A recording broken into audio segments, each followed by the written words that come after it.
Hey guys, Infidel1258 here. I'm going to get into a frequently asked questions video for you guys. Going to go through the comment section, see what you're asking about.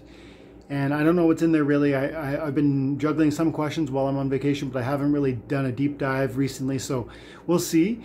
We're going to figure that out together. I'll probably spend a couple minutes on each question and move through maybe 5 to 10, depending on how long that takes. And this might be a half-an-hour video roughly. So if you're new to my channel, my name is Dwayne Cunningham. I go by Infidel1258, and on the channel we cover Splinterlands all day, every day, because it's changed my life and I think it could change yours.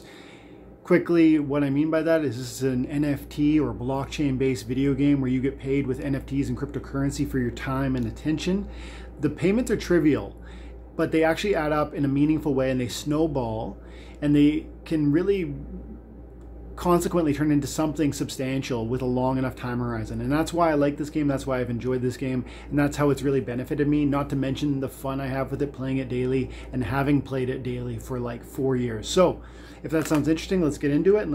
And if you're new to the channel, maybe considering subscribing, because we are just over 6,500, and man, I'd love to see that number grow. Okay, let's get into it. So I've got my comments pulled up on my laptop on my lap here. This is my kind of my vacation setup here, so I don't have the usual interactive screen where you guys can pull up the questions with you, but I can read them to you, or at least the basis of what I got here. Ooh, I got one from Geeked Out Basketball. Geeked Out is a YouTuber himself, and he covers Splinterlands, so you should check him out. He does a lot of really interesting battle analysis. The other day I had somebody leaving a comment saying they want to see more battle analysis. Geeked Out Basketball is a content creator that you should consider following, Alex. So Geeked Out goes, he's responding to a video where I talked about Don't Miss This, where I was talking this morning actually about the idea that Splinterlands isn't just a battle game. It's not just an auto brawler. It's not just a collectible card game. There's an economy to this game, and if you understand how to play the economy, you're actually going to benefit and extract more reward for the same time and attention.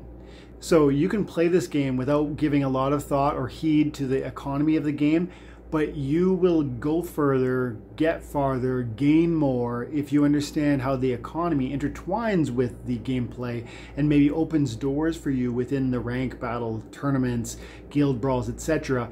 Once you unlock that side of it, that extra facet to this thing, you're going to get more. So that's the content of that he's commenting on, and Geeked Out goes, 100% aligned to this take. The game itself is dynamic enough to stand on its own, but the economical or tokenomics and multiple dimensions to Splinterlands are the game within the game for the most hardcore players. I think this is not only the model for Splinterlands, but it will be the model for most successful Web3 games moving forward. I love this comment because I fully agree that with the implied sentiment here that there isn't going to be one Splinterlands, one winner to the Web3 experience. I think people who understand what Splinterlands does well recognize that this is not, an isolated, unicorn that can't be replicated. Splinterlands is a great team. This is a good game. The economy is well thought out, and I have a lot of positive things to say about this game. But this is not going to be the sole. This is not going to be the sole winner or successor in this space. We're going to see a lot of success from a lot of Web3 games, and it's going to be based upon a fun to play game mechanic combined with an economy that can be explored and mastered. And if there's a nuance to that, for those of you who love classic games, think about games like Civilization, or think about games like, what's another example? Even Diablo. Civilization, you would run a nation, you'd run an empire. You had to have X amount of income. You had to support you had to have taxation in order to garner income to either have military or economic or technological success. That economy was the real game, and people who love that game love that sort of style. Then Diablo, when you log into Diablo 2, even today, there's thousands of people playing it right now, maybe tens of thousands, And half of the servers, maybe more, are trade servers. It's not even maybe primarily, I would say it's almost primarily a trade-based game, like a social environment where I'm going to create a game and sit in there for an hour waiting to trade with you one rune for another. What's going on there? People are enjoying the economy of the game, finding ways to, in some sense, actually monetize, but maybe more so just find ways to do trade well. That's people enjoying the game so much that they want to explore that next level, unlocking, I guess, things they wouldn't be able to find on their own through trade, through economy. That's like a free market solution. People love this sort of thing, and it's going to be intertwined in this deep way, this really meaningful way, which we see in Splinterlands in many future games. Frankly, I think blockchain will play a role, and NFTs will play a massive role in, I think, probably all video games one day. I think people are sleeping on it right now. AAA titles and some of the big companies are probably not taking it seriously because NFTs have kind of a black eye from, but so does cryptocurrency from like a mainstream understanding of what is Bitcoin. How many people are invested in Bitcoin? Is it 1 in 10? Is it 1 in 100? Is it 1 in 1,000? I think it's surprisingly little, even though Bitcoin's massive. And then you take that line of thinking and apply it to Hive or to Splinterlands or to, we're so minuscule that it's like, it really is laughable to think this will be the peak. And that's not me slagging Splinterlands. That's me saying that this ecosystem, this blockchain-based video game ecosystem has so far to go, and it will apply in such broad ways to probably all of the gaming experiences that we love already. Whether it's RPGs, whether it's MMOs, whether it's, oh man, I honestly believe it will revolutionize video games as we know them, giving us new ways to be rewarded for our time and attention. So thank you, Geeked Out, for the comment. And yeah, guys, check out his channel. Aaron B drops a comment, same video, where we were talking about don't miss out on the game within the game, and he goes, there are lots of things you can invest in. A garden, a house, a rental property, a family, a relationship, etc. And there are many content creators about these things.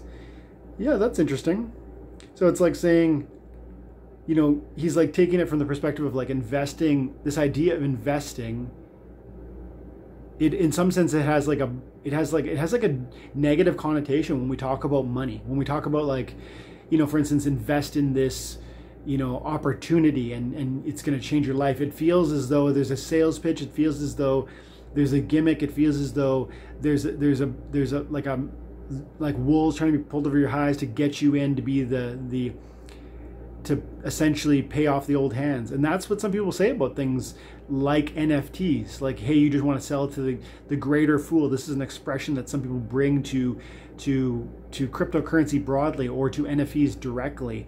And I would argue that when the NFT has utility, a conversation is less relevant, because it's like, look, we're not trying to sell, in this game, Splinterlands, we're not trying to sell like an NFT with no usefulness. We're trying to sell NFTs or rent or borrow NFTs to one another so that we can earn cryptocurrency in more NFTs, which are limited in number. And I think that's totally different than, hey, here's a picture of an ape that doesn't have any usefulness except for I can use it as my social media, picture. So I like that like reframing of what it means to invest. And frankly, it's in what Aaron's saying is in line with what we talk about on the channel all the time, where we say, your time and attention is worth something, and where you spend it, where you invest that time, what you watch, what you listen to, the podcasts, the YouTube channels, whether it's Twitch, Twitter, wherever you're at, the place that you're spending time daily, they often, legacy social media sites recognize that your time and attention is worth something. That's why Facebook monetizes you, Google monetizes you, even YouTube literally pays content creators like myself, not necessarily a lot of money, but it can be a lot of money for you to hang out and watch this content. And so what does that mean? They recognize that your presence on their site is actually worth something. So then the question is, do you recognize that your time and attention is worth something? And I do, and that's why I like that games like Splinterlands offer me that. And so I don't see investing as a bad thing, but I also think it's important to then recognize that a game like Splinterlands is bringing something new to that word, even where it's a game, but it's also this opportunity. It's fun and it's rewarding, and I think that's pretty special. So thanks, Aaron. Ooh, I got one from iHorus here, and he is often salty. So iHorus, shout out to iHorus. He, you know what, always leaves comments. Love that. Part of the community, right? Engaging with the content, pushing back when he disagrees.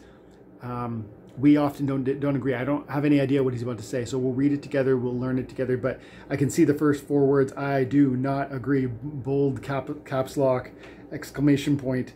And he goes, I came to this game for the game, not community or friends or anything but fun and profit. The problem is they forgot the reason people came here. The game, period. When Splinterlands does other things besides the game, it means nothing but a cash grab and made up items for us to buy. See through the BS, please, on this one. The game is number one. Take care of the game and the players that take care about the game. We need a different town hall, and all this BS they have to distract us. Just like the guy who wrote the question, I 100% agree. So he's talking about the person I was commenting on, Alex, in that video. He goes, I 100% agree, Dwayne. Like, he wants me to focus on gameplay, not on the economy. And he goes, if they keep going, I'll sell my cards and exit. Some of us have had about enough. Talk about the game and the cards, and the rest is BS. Kind of sick of it too. Okay, well, I'm going to respond to iHorse here. I mean, there's a lot of similar ground here. If you watch the video, I called it Don't Miss This One, the game within the game.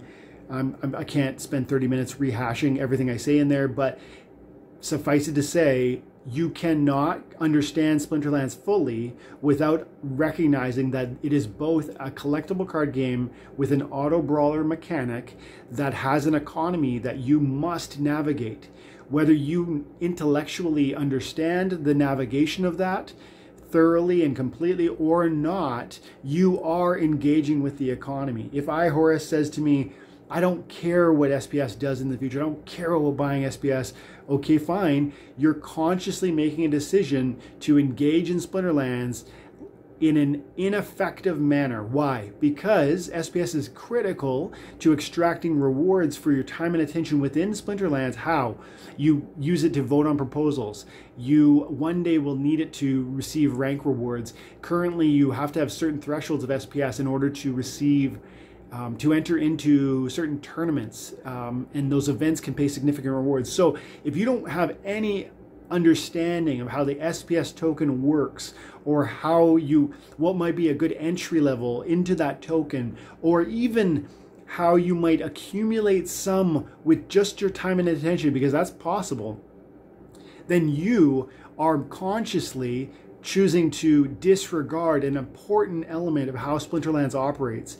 And frankly, you're going to suffer financially if you stick around and yet choose to remain uninformed about that. And I think iHorus understands SPS, so I'm not saying he doesn't, but hear me, I'm giving an example of one component of the economy of Splinterlands that it is difficult to understand and wrap your head around,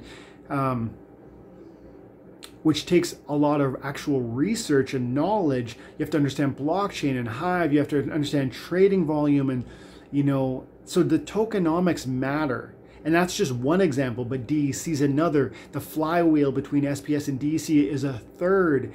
Vouchers is another. How are validator nodes working? What is this proposal system Dwayne mentioned? These are all elements of the game within the game, the economy. You might think, oh, validator nodes, that has nothing to do with economy. Yes, it does.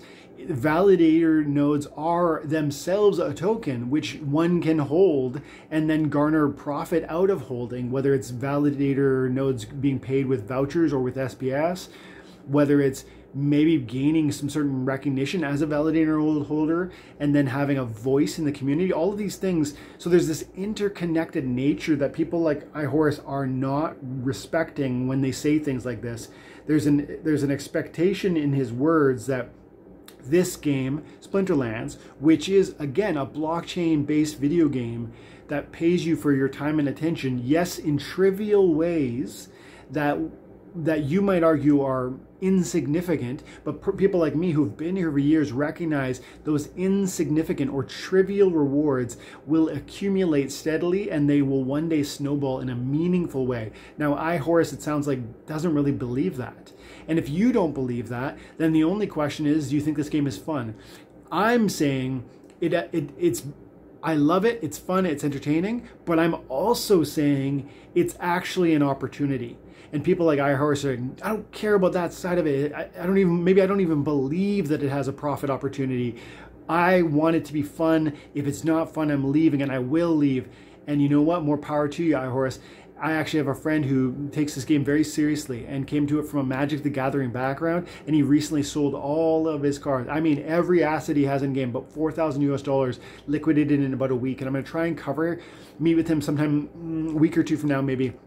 And I want to unpack why he made the decision and also how he executed that exit, because people like iHorus need to see that there's actually an opportunity in this for them to move away. Because I think sometimes people say these things like iHorse just did, and then it's like, but you're still here. So I mean, frankly, you can leave anytime, and there's actually on-ramps and off-ramps that are easily accessible to you, and that's powerful.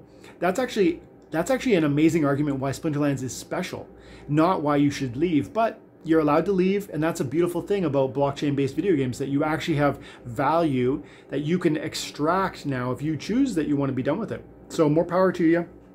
I obviously disagree with the content of your comment, but I appreciate you leaving that comment, so thanks, iHorus.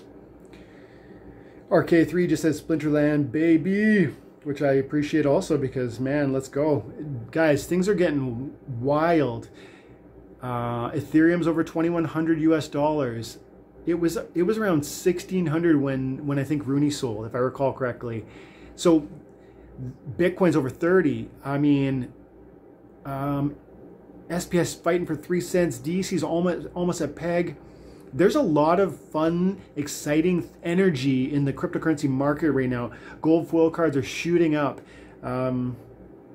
Soulbound cards or not soulbound, the old reward cards are fast appreciating and have been ever since they went out of circulation. Soulbound cards are being slept on, but I'm getting as many as I can, man. I'm certain those things are going to be highly valuable. So lots to be excited about, and I fully agree with that. The energy from RK3 there.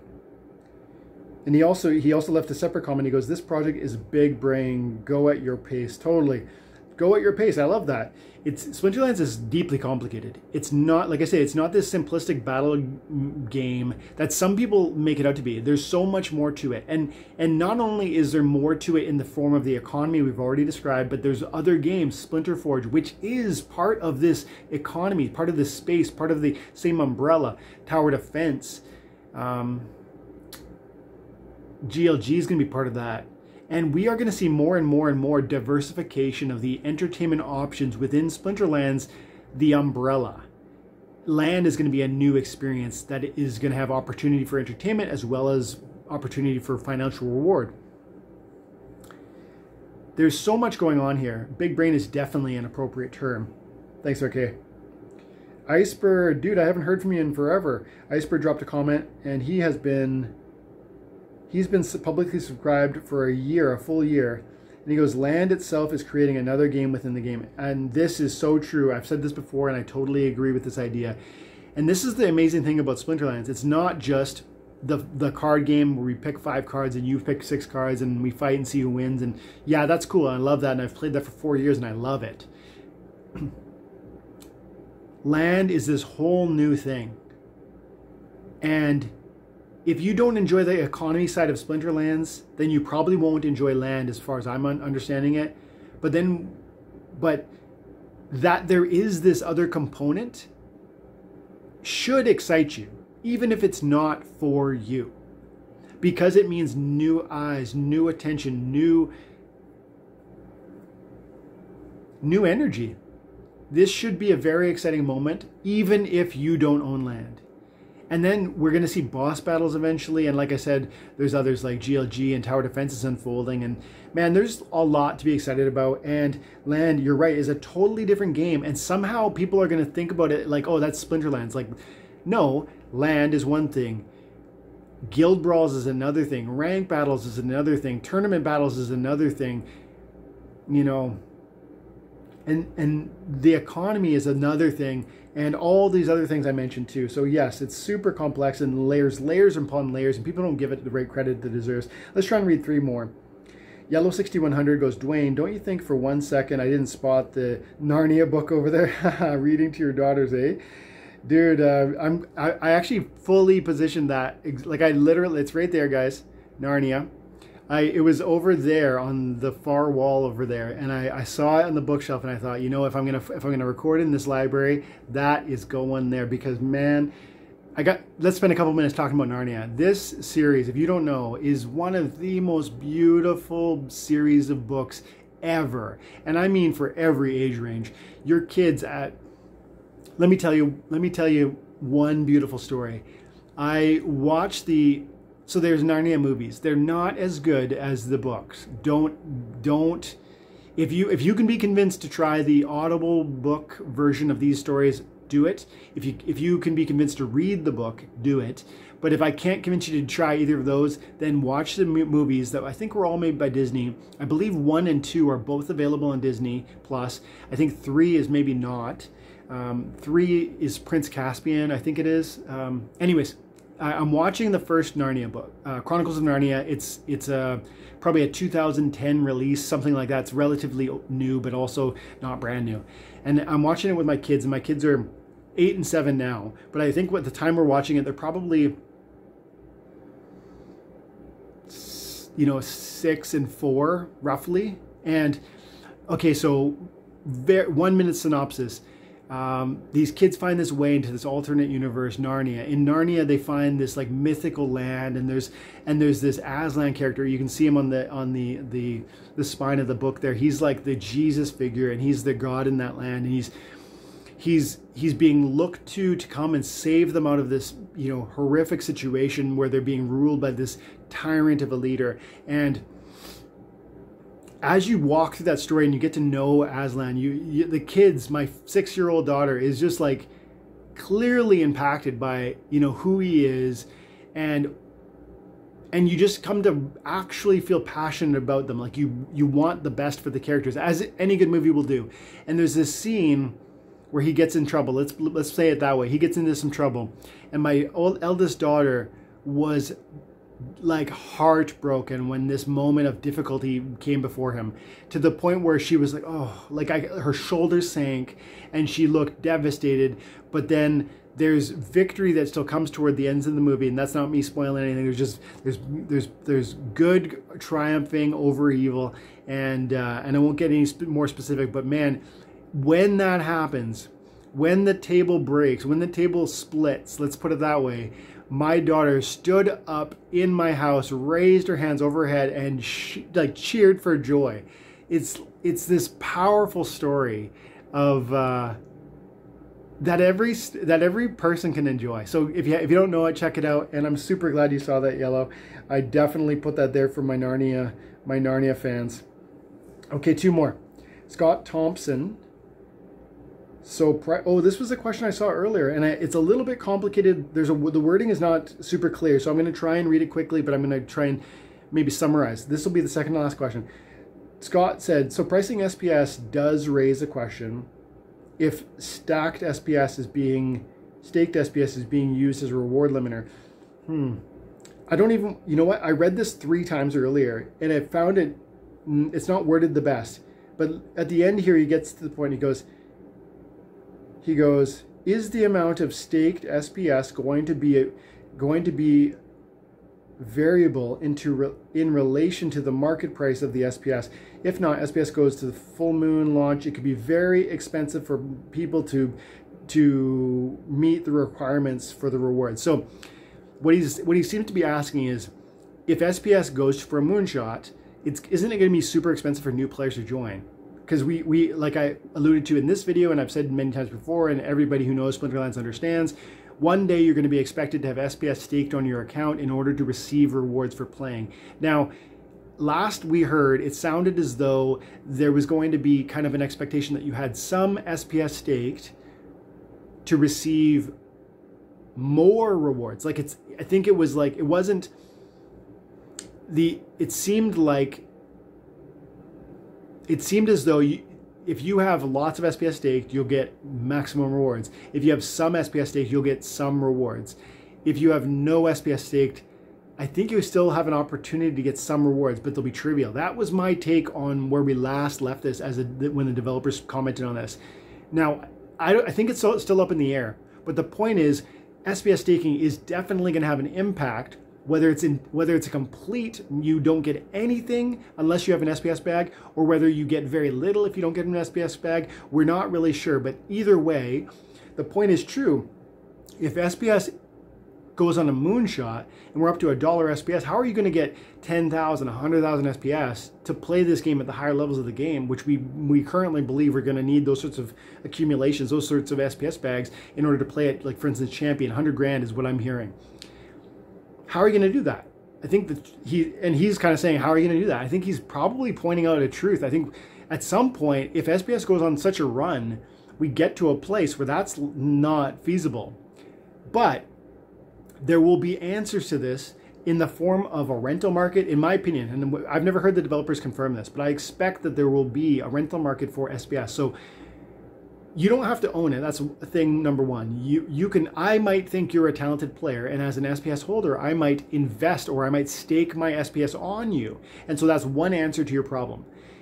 A second answer is, what if there was a rental market where I could literally rent you my SPS for, let's say a month or a season, and you would pay some trivial amount of, investment to borrow my SPS. And that would be a contract that would be through, like, essentially a smart contract through the blockchain. And that would look like, for 1,000 SPS, Dwayne Cunningham will lend you 1,000 SPS for a full season, 15, 16 days. And that would be like, let's say, I don't know, maybe it would be 100 DC a day or something. I have no idea what the price point would be. That would be decided by the market, but it won't be a lot. This sort of mechanism and system already exists. We use it on the Hive blockchain for Hive Power. You can go rent Hive Power. You can go rent Hive Power from another user, which allows you to do more transactions on the blockchain, or I think it increases your vote too if you want. So there's ways to do this already, and it'll be easy to replicate that power and ability within Splinterlands. So I think there will be at least two solutions to the problem, but he's right, that will be a problem if we see like a massive rapid ascension from 3 cents to 30 cents even, or 3 cents to $1 like I one day predict. Okay, last comment. KQ Forever says transport fees between regions is not a big deal because internal market fees also have a 10% tax. Difference between shipping or buying off the market is minuscule. Interesting. I haven't really thought about this. So this is a comment he dropped on a I was talking about land and how I'm for one am not waiting for the bottom on land. I'm buying as the prices are at $60, especially when they have a couple, like building in a box that's strapped to that thing. Let's go, $60, I'll take that. And so on that he goes, you know what, you don't even need to be worried if you're getting all these different plots in these different areas and you're worried about shipping costs. Don't be worried about shipping costs. He goes, it's not a big deal because frankly the market fees that you would be paying to sell a thing would eat 10% of your potential profit anyways. So that's true. He's right. That's actually what I heard. They talked about this in the land white paper, I think, because you have to pay taxes to, I think, the keep or the castle holder. I forget which. Maybe it's both. When you're operating within your region, it's one of the benefits of being that keep or castle holder. And so if you're selling your assets into the marketplace, you're going to pay a fee. Or if you move it from one place to another to use it, you're going to pay a fee in the sense of shipping. So he's right. But I guess you have to admit though, it would be better if you didn't have to pay the shipping cost because you're let's say you're 3 or 5 or 10 plots of land are all consecutive, then you're not going to have to incur those shipping fees, and you won't have to incur the, what was it called? The market fee either, right? So it's optimal if you can find plots of land that are consecutive. But when you find amazing deals at non-consecutive plots of land, I think between the SPS that's being airdropped to that land plot holder, as well as the possible price appreciation on those lands, I think to me it's a no-brainer, and I'm a buyer. Okay, so I'm gonna leave it there, guys.